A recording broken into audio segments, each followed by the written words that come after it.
So Davito, Nigerian rapper Davito, was doing an interview. He was being interviewed recently, and the interviewer said something about black folks from America going back to Africa, to their home in Africa. And he said, his face scrunched out. He said, going back where to Africa? And he started talking about Nigeria and the state of Nigeria, where how, the economy is not the best. Really, it's in shambles. They have oil, they don't really profit from it. The electricity is unstable. They don't have the best leadership.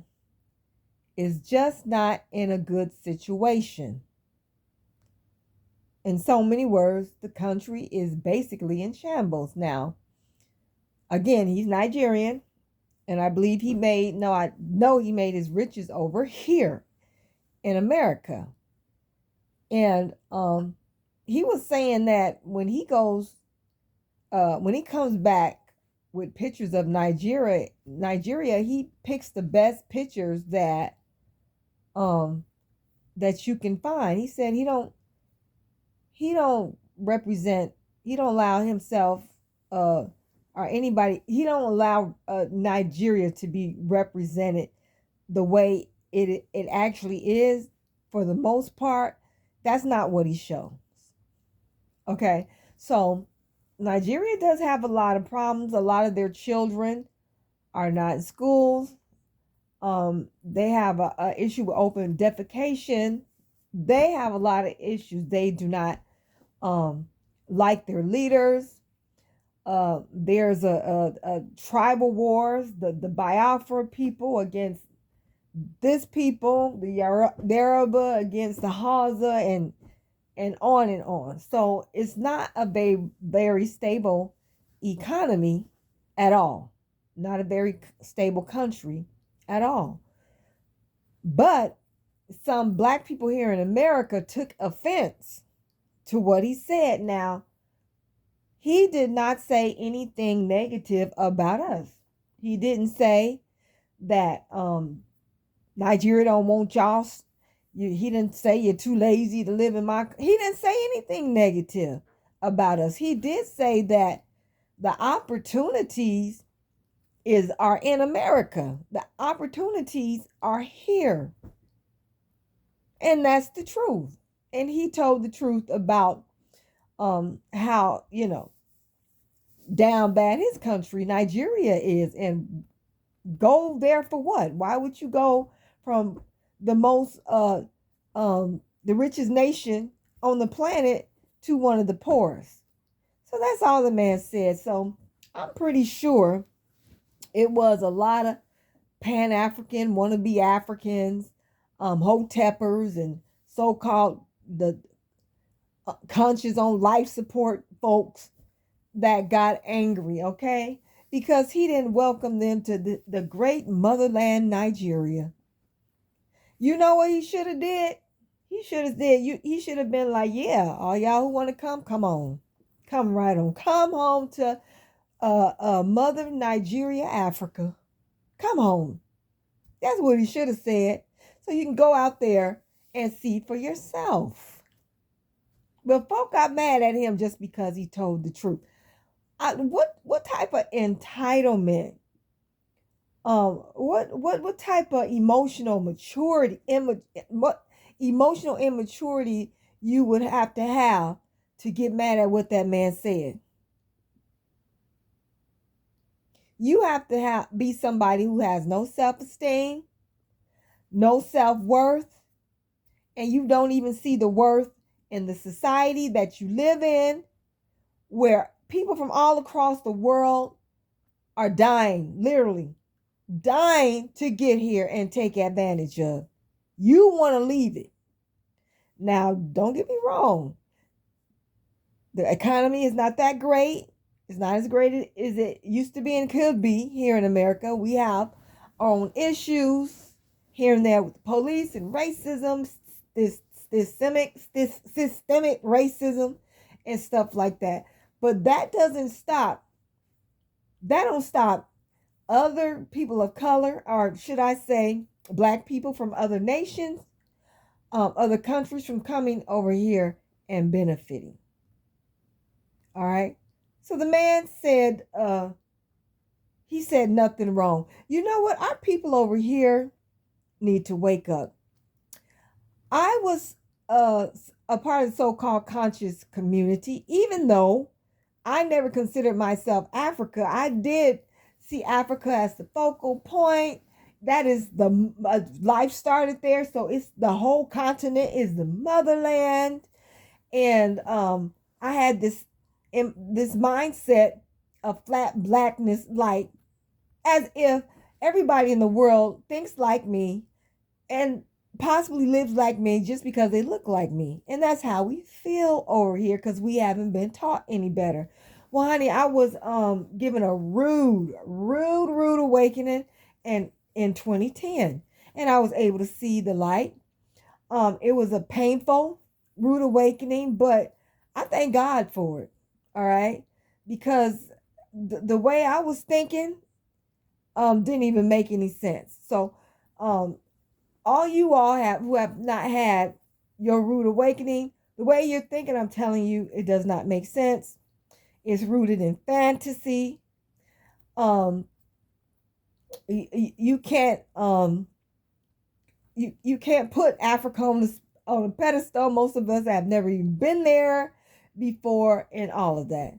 So I guess a lot of our identity issues with trying to identify with a whole continent as if it's a country, trying to identify with the way they dress, the products they use, not cocoa butter, shea butter, and black soap, the jewelry that they wear, Sankofa jewelry and stuff that we don't even know what it means, and we're wearing it walking down the streets with the symbols around our neck, wrist, whatever, on our clothes.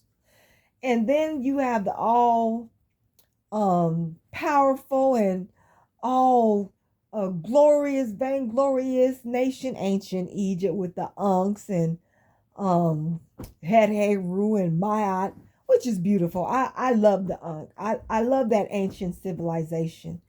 Um, I got a few of their what I have Anubis, uh, a Hathor, um, and one more sitting in, just little statues sitting in my living room. I love this. Is a beautiful nation, but I kind of feel that because we lost so much as a people over here, we lost our languages, we lost our specific cultures, we lost the way that we originally lived. Okay. Um, and we're seeking that over there in Africa. We have been led to look at Africa to find out what it is, or find what it is that we lost. And sweetheart, it's just not happening. It's not where it's at. It's not rooted in reality at all. The story you've been told about slave trade is a big ass lie. It's just not what it is. It's you gotta wake up. You gotta wake up. Okay? And you people our people still talk about Africa as if it's a country. The United States can sit or fit inside of Africa almost 3 times over. So you have these people here in the States, I guess, looking for an identity or somebody to identify with, or just to, to hold on to Africa, because, and put Africa on a pedestal, because here in the United States, when we were growing up, the only images that the media gave us was of Africans in war, starving to death, walking around butt naked with their booty cheeks hanging out, bones in their noses. They didn't show us the cities and the towns and the metropolitan areas of Africa. They just showed us the most primitive parts of Africa, whether they still existed or maybe they did, I don't know. So we said no, we didn't know anything about the rest of Africa, but we used ancient Egypt as our as the image that we wanted to paint over all of Africa, so to speak. So you got these Pan-Africans, hoteps, and so-called unconscious folks. I say they conscious on life support, unconscious or whatever, walking around with they'll have a dashiki on from Senegal, kente cloth on from Ghana.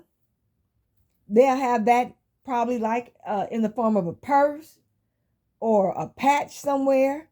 Mind you, wearing the kente cloth at the same time. They'll have on some Zulu sandals from South Africa, Ethiopian shawl on their head from Ethiopia, and then a ankh around their neck from symbolizing ancient Egypt. Going around walking with this stuff on all at the same time. Don't you know that Africans do not wear each other's clothes? You will never see a Somali wearing a dashiki.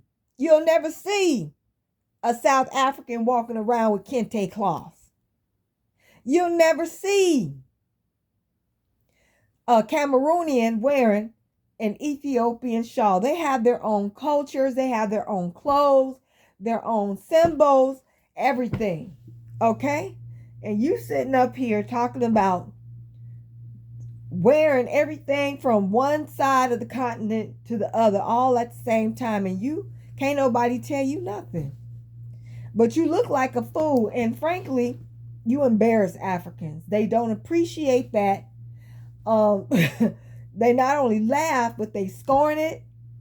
It's ridiculous. They know it, and they don't understand why you don't. Okay, so you looking for something in Africa that's sitting right here at your feet. You need to study your American history and study it long and hard. You need to look for those for books that you're not going to find at your local library. You might find some at the local black bookstore, but there are books that are deeper than that, that'll really let you know who you are and reconnect you with your original symbols and language. Okay, so when I say this, keep in mind that we are an admixed people. We have different we are admixed with different African tribes, because they came over here, not a lot, but they were over here, and they mixed and admixed into our population. You are mixed with some Native American. You are mixed with a lot of indigenous tribes. You are mixed with the Moors. Should I say we? We have Asiatic lineage and European lineages. We have all these admixtures, but what family, what indigenous nation did your family tell you ran in your blood, particularly on your mother's side? You have a right to claim that, claim it, relearn the language, and wear the dress and symbols and become what it was that you know that you can name, because you can't name. Most of us can't name not one African tribe that we mixed up with from 150 years ago. Sweetheart, everything that you need is right here at your feet, your foot to identify with. But they have put us in a spell. They have tricked us. They have told us over and over again, you from Africa, because they had to do that to successfully and legally remove us off our land. What we lost is astronomical. You can't even tell the whole story. It's so incomplete, no matter how much you know about our true history. We lost everything, even our minds. So, I hate to say it, but for me, your mind is formed by your environment, and this environment that we have been forced into is not conducive to a healthy mind and a healthy spirit. Okay. So, yeah, just y'all get mad when these Africans say things to you when they're trying to tell you the truth. They only trying to tell you the truth and what it is, and you get mad. They're not talking down and being um vitriolic towards us. Not all of them. I'm not talking about those, the ones that are very disrespectful and nasty and all that. I'm not talking about those. I'm talking about this young man called Davito trying to tell us what it is. And y'all got mad. You just gonna have to accept the truth, whether you accept it here or you go over there and you find out for yourself. Because I am hearing about so many of our people that bought into that year return. And believe me, so many of them are returning back to their motherland, the true motherland, America. So, search for yourself here. It's right here. And once you relearn your history, your culture, and language, and you study all the Americas, and you, instead of going to or trying to adore a pyramid, going to Egypt to see some crumbling pyramids over there and adoring that civilization. There's a civilization of beautiful pyramids and all kind of artwork in stone and civilizations just south of the border. I went to Belize and I saw what I saw was incredible.